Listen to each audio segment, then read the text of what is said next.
Hey guys, sorry it's taken so long for me to get my first makeup tutorial video posted. I know it's been a while, but I am excited to get things going today.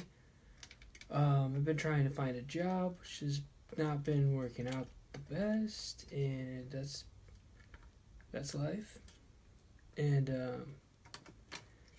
you gotta not worry about that kind of stuff, and you have to just smell the flowers and appreciate beauty, and you have to just take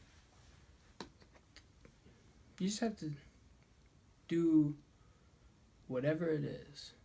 um, Today I'm going to be doing one of my favorite makeup tutorials. It's my day-to-day, and it's very easy to do.